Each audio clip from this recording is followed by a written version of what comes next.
जब जोडिन्छ मानिससँग मानिस भोटसँग भोट बनिन्छ तब लोकतन्त्रको सिस्टम। मतदाता जुट्दै जाऊ बनिन्छ तब यस्तो नयाँ कनेक्सन। मतदाता जंक्शन हैशटैग मतदाता जंक्शन, मतदाता जंक्शन हैशटैग मतदाता जंक्शन। नमस्कार, म हुँ भारती। तपाईको व्यस्ततापूर्ण जीवनमा आनन्दको अनुभव गराउँदै तपाईको प्रिय कार्यक्रम मतदाता जंक्शनमा स्वागत छ तपाई सबैलाई। ठीक भने होइन भारत? ज्यू हजुर भारती, एकदमै ठीक बन्यो त। नमस्कार साथीहरू, कस्तो हुनुहुन्छ तपाईहरू? आशा छ जाडोको मौसममा तपाईहरू सबै स्वस्थ हुनुहुन्छ होला। भारती, हालैमा 2वटा राज्यको विधानसभा चुनाव सम्पन्न भयो होइन? तिमीले ठिकै भन्यौ। गुजरात अनि हिमाचल प्रदेशको जनताले 5 सालको निम्ति आफ्नो सरकार चुनेको छ। भारती, यी चुनावमा तपाईले देख्नुभयो होला कि राजनीतिक दलहरूले कस्तो प्रकारले आफ्नो लागि समर्थन मागे, मतदाताहरूलाई आफ्नो पक्षमा आकर्षित गर्न कतिको कसरत गरे होइन? ठिकै भन्यौ तिमीले। राजनैतिक पार्टीहरूलाई चुनाव जितेर थाहा लाग्छ कि कुन दललाई कतिको रुचाएको छ भनेर। तर हामी तपाईलाई त झट्टै लिसनरहरूले बताइदिन्छ हाम्रो प्रयासहरूको बारेमा व्हाट्सएप मेसेज गरेर। त म सोच्दैछु कि आज कार्यक्रमको शुरूमा नै हाम्रो श्रोताहरूको आवाजलाई समावेश गरौं। हुन्छ, किन हुँदैन, अवश्य। मतदाता जंक्शन सुनने वाले सभी श्रोताओं को मेरा नमस्कार। मेरा नाम राजेश पुष्करना, गांव इंटाली, तहसील मावली, जिला उदयपुर, राजस्थान से बोल रहा हूँ। मैंने एक स्वरचित कविता लिखी है जो आप सभी के समक्ष प्रस्तुत है। आओ सुने मतदाता जंक्शन, निर्वाचन विभाग का है यह फंक्शन। सभी मतदाताओं के मन को बाता, हर शुक्रवार को यह है आता। अब नहीं है मतदाता इससे दूर, कार्यक्रम है जानकारियों से भरपूर। मतदाता जंक्शन कार्यक्रम का रथ, हर मतदाता का पथ प्रदर्शक। चुनावी चाचा देते हैं जानकारी, मतदान से जुड़ी जानकारी सारी। मतदान को भी मनाए त्योहार, प्रजातंत्र में लाए बहार। आकाशवाणी और भारत निर्वाचन दोनों का साझा है कार्यक्रम। राजेश पुष्करना की पुकार, कार्यक्रम सुने हर शुक्रवार। वाह, कस्तो राम्रो कुरा गरे हाम्रा यी श्रोताले। अब कुरा आउँछ हाम्रो लोकतन्त्रको। हाम्रो लोकतन्त्रको महत्वपूर्ण स्तम्भ हो राजनैतिक दल। उनीहरू नै चुनाव लड्छन्। हार जितपछि संसद अनि विधानसभाहरूमा उनीहरूकै मानिसहरूले कानून बनाउँछन्। एकदम ठीक भन्यो भारती। यति मात्र होइन, जनताप्रति जवाबदेही सरकार होस् अथवा विपक्षको भूमिका सबै राजनीतिक दल नै निभाउँछन्। स्वस्थ अनि शक्तिशाली लोकतन्त्रको 3 महत्वपूर्ण घटक छन्: उम्मेद्वार अथवा प्रत्याशी, राजनीतिक दल अनि सर्वोपरि छन् मतदाता। मतदाता हुन् लोकतन्त्रका भाग्य विधाता। चलो मतदान करें, चलो मतदान करें, खुद अपनी नगरी का नव निर्माण करें। चलो मतदान करें, चलो मतदान करें, चलो मतदान करें, चलो मतदान करें। अपने वोट की कीमत को हमने अब पहचाना है। बहकावे में आके नहीं इसे व्यर्थ गवाना है। अपने प्रत्याशी की लु हेर कस्तो संयोग, हामीले चुनावको कुरा सुरु मात्र के गरेका थियौं कि हाम्रो चुनावी काका आइपुग्नु भयो। काका नमस्ते। नमस्ते नमस्ते काका। नमस्ते नानी हो, नमस्ते। लु म त घुम्दै फिर्दै एकदमै टाइममा नै मतदाता जंक्शनमा आइपुगे है। अनि कुन विषयमा चर्चा चलिरहेछ तिमीहरू दुईको? अरे काका, हामी कुरा गरिरहेथ्यौं राजनैतिक दलहरूको। चुनाव वास्तवमा उनीहरू नै लड्छन् अनि उनीहरू नै जित्छन्, उनीहरू नै हार्छन्। तर उनीहरूलाई लिएर कस्तो नियमावली या व्यवस्था छ त्यो त हामीलाई थाहा नै छैन। त हामी छौं नि त्यसको निम्ति। मतलब यो पालि चाहिँ केवल म छु, किनकि अब हाम्रो कल्पना छोरी त आज आउन पाउँदिनन् रे। ए हो र काका? हो नि, उनको फोन आएको थियो, कुनै जरुरी काममा बिजी छिन् रे। केही छैन काका, तपाईँ त आउनु भयो नि, हामीलाई त तपाईँ माथि पूरा भरोसा छ। धन्यवाद धन्यवाद नानी हो। तब त हामी सम्पूर्ण प्रश्न तपाईसितै गर्छौं अनि त्यसलाई त तपाईले एकै क्षणमा सुल्झाइदिनुहुन्छ। हेर है नानी हो, हाम्रो देशमा चुनावको निम्ति एउटा कानून छ। लोक प्रतिनिधित्व अधिनियम। देशको पहिलो चुनावको ठिक अघि 1951मा यो कानून बनाइएको थियो। यही कानूनको आधारमा राजनैतिक दलहरूको पञ्जीकरण हुन्छ। अच्छा, अनि यो पञ्जीकरण कसले गर्छ? राजनैतिक पार्टीहरूको पञ्जीकरण चुनाव आयोगले गर्छ। त्यही चुनाव आयोग जसले राष्ट्रपति, उपराष्ट्रपति, संसद, विधान सभाको विधान परिषदहरूको चुनाव गराउँछ। हाम्रो देशमा कुल 8वटा राष्ट्रिय दल छन् जसलाई चुनाव आयोगले मान्यता दिएको छ। त्यसरी नै राज्य स्तरीय मान्यता प्राप्त दल चाहिँ 55वटा छन्। अच्छा काका, राष्ट्रिय अनि राज्य स्तरीय राजनीतिक दलको मान्यता प्राप्त गर्न चुनाव आयोगले कुनै गाइडलाइन पनि जारी गरेको छ? अरे भाइ, बिना गाइडलाइन कुनै कुरा सम्भव छ र? चुनाव आयोगले गाइडलाइन बनाएको छ नि हौ।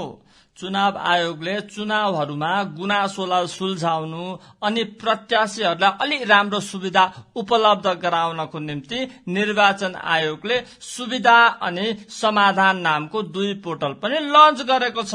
त्यसो भए राम्ररी बताइदिनुहोस् न काका। लुलु नानी हो, अब ध्यान दिएर सुन्नु है, अनि श्रोताहरू पनि ध्यान दिएर सुन्नु होला। हाम्रो देशमा लोक प्रतिनिधित्व अधिनियम 1951 को सेक्सन 29A को अन्तर्गत राजनैतिक दलको पञ्जीकरण भारतीय निर्वाचन आयोगले गर्छ। यो अधिनियमको अनुसार हरेक राजनीतिक दल गठनको 30 दिनमा निर्वाचन आयोगको निर्धारित प्रारूप अनुसार आवेदन गर्न जरुरी छ। सबै पञ्जीकृत राजनीतिक दल सुरुवाती समयमा गैर मान्यता प्राप्त दलको रूपमा काम गर्न पर्छ, जबसम्म राष्ट्रिय अथवा राज्य स्तरको पार्टी हुनको निम्ति निर्धारित नियम तिनीहरूले पूरा गर्दैनन्। तर हामीले त सोचेका थियौं कि राष्ट्रिय राजनीतिक दल बनाउनु सजिलो हुन्छ भनेर, तर यस्तो कदापि होइन। काका, यो त धेरै काम लाग्ने जानकारी हो। यस बारेमा केही अधिक बताउनुहोस् न। बताउनुहोस् न काका, एकदमै चाखलाग्दो छ यो जानकारी। एकदमै बताइहाल्छु नि नानी हो, ध्यान दिएर सुन्नु बास। मेरो यो कपाल त्यसै कहाँ फुलेको हो त, जीवनको धेरै अनुभवहरू बटुलेको छु है। आज तिमीहरूको बातको जवाब अंग्रेजी भनाइबाट दिन्छु है त म। अंग्रेजी भनाइबाट? अब सुन है, coming straight from the Hershey's mouth. केही बुझ्यौ नानी हो? बुझेनौ काका, तपाईले त हामीलाई उल्झाइरहनु भएको छ। कहाँ हौ भारती नानी, तिम्रो यो चुनावी काकाले हरेक बात राम्रोसँग बताउन अनि बुझाउन सक्छ।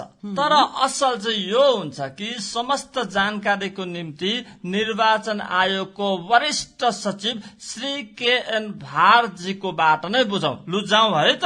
हुन्छ, किन हुन्न। अधिनियम 1951 के सेक्शन 29A के अंतर्गत राजनीतिक दलों का पंजीकरण भारतीय निर्वाचन आयोग द्वारा किया जाता है। राष्ट्रीय दल वे होते हैं जिन्हें पिछले लोकसभा या विधानसभा चुनाव में कम से कम 4 राज्यों में से प्रत्येक में 6% वैध वोट और किसी एक या सभी राज्यों में मिलकर 4 लोकसभा सीटें प्राप्त हुई हो। दूसरी शर्त है पिछले लोकसभा चुनाव में कम से कम 3 राज्यों में कुल मिलाकर 2% सीटें प्राप्त हुई हो। तीसरी शर्त है वह पार्टी कम से कम 4 राज्यों में राज्य स्तरीय दल के रूप में भी मान्यता प्राप्त हो। राज्य स्तरीय दल की मान्यता के लिए जरूरी है किसी दल को पिछले विधानसभा चुनाव में कुल वैध मत का कम से कम 6% वोट और न्यूनतम 2 सीटों पर जीत प्राप्त हो। दूसरी बात, पिछले लोकसभा चुनाव में कुल पड़े वैध वोट का 6% दल को प्राप्त हो तथा कम से कम 1 लोकसभा सीट पर जीत प्राप्त हो। तीसरी बात, पिछले विधानसभा चुनाव में पार्टी कम से कम 3 सीटों पर जीत हासिल करे या उस विधानसभा की 3% सीटों पर जो भी अधिक हो उस पर जीत हासिल करे। इसके अतिरिक्त दल को हर 25 लोकसभा सीटों से कम 1 सीट पर जीत मिली हो। साथ ही पार्टी अपने राज्य के चुनाव में कम से कम कुल वैध मत का 8% या उससे अधिक वोट प्राप्त करे। भारत निर्वाचन आयोग में राजनीतिक दलों की शिकायतों का समाधान और प्रत्याशियों को बेहतर सुविधा उपलब्ध कराने के लिए सुविधा और समाधान नामक 2 पोर्टल भी लॉन्च किया है। वाह, यो जानकारीको निम्ति हामी धन्यवाद दिदछौ निर्वाचन आयोगका वरिष्ठ प्रधान सचिव KN भारज्यूलाई। भारत, हाम्रो श्रोताहरूको भागीदारी बिना त यो कार्यक्रम अधुरो लाग्छ नि, होइन? एकदम ठिक भन्यो। उनीहरूको बारेमा कुरा भइरहेको छ त उनीहरूको पनि सुनौ। एकदमै मेरो मनको कुरा भन्यौ तिमीले भारत। अब समय भइरहेछ श्रोता मञ्चको, यानि कि श्रोताहरूबाट प्राप्त रेकर्डिङ सुनाउने, होइन? एउटा कुरा चाहिँ तर साह्रै राम्रो लाग्यो। के काका? यही कि हाम्रो यो कार्यक्रम सुन्ने श्रोताहरू केवल नसुनेर यो कार्यक्रममा भाग लिनको निम्ति पनि एकदमै उत्सुक हुनुहुँदो रहेछ। चाहे सोधिएको प्रश्नको जवाब पठाउनको निम्ति होस् या त आफ्नो प्रतिक्रिया, कविता, गीतको माध्यमबाट हामीसँग जोडिनको निम्ति होस्, होइन? यो त हो काका। त आउनु सुनौ यसपल्ट हामीलाई कहाँबाट प्राप्त भएको छ यो रेकर्डिङ। नमस्कार श्रोताओं, मैं आपका दोस्त विकेश प्रजापति, ग्राम बनुआ, पोस्ट बरुआ सागर, जिला झांसी, उत्तर प्रदेश। मतदाता जंक्शन कार्यक्रम बहुत अच्छा लग रहा है मुझे सुनकर। जागरूकता भरा कार्यक्रम चुनाव आयोग और आकाशवाणी के सहयोग से, जो हमारा स्वतंत्र भारत है और हम अपने मत का उपयोग करके अपनी सरकारों को चुनकर अपने अधिकारों की रक्षा करके बहुत अच्छा एक सार्थक कहा जाए एक अच्छी सरकार हम चुने और हम अपने मत का उपयोग करें। मत की एक अपनी पहचान है। एक मत भारी विजय दिला सकता है, एक सामाजिक कार्य करने वाली सरकार ला सकता है और सभी का उत्थान हो सकता है। मतदाता जंक्शन कार्यक्रम से जुड़कर बहुत अच्छा लगा।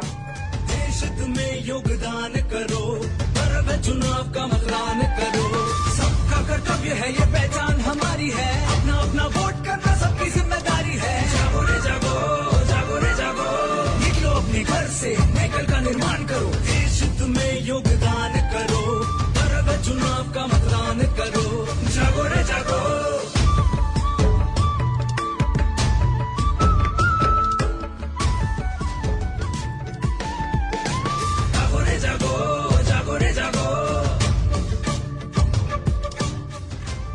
भारती, एउटा कुरा त छोडियो नि। त्यो के कुरा हो? चुनावी प्रश्नको अनि पछिल्लो एपिसोडमा सोधिएको प्रश्नको उत्तर अनि भाग्यशाली विजेताको घोषणा। पछिल्लो चोटि हामीले के प्रश्न सोधेका थियौं? प्रश्न थियो भारत निर्वाचन आयोगले 4 नोभेम्बर 2022 मा कुन एपको संशोधित भर्जन लन्च गरेको छ?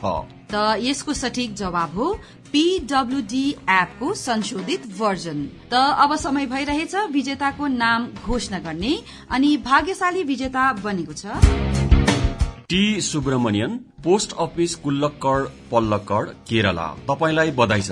भारत निर्वाचन आयोगको सौजन्यमा तपाईको पुरस्कार तपाईको ठेगानामा पठाइनेछ।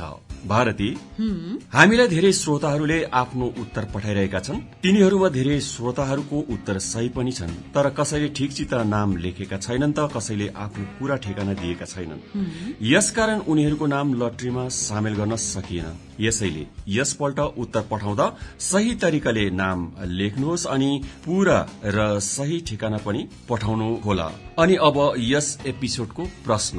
अनि प्रश्न छ, आजसम्म कुल कतिवटा राष्ट्रिय दल भारत निर्वाचन आयोगमा पञ्जीकृत छन्? प्रश्न फेरि एकचोटि, आजसम्म कुल कतिवटा राष्ट्रिय दल भारत निर्वाचन आयोगमा पञ्जीकृत छन्?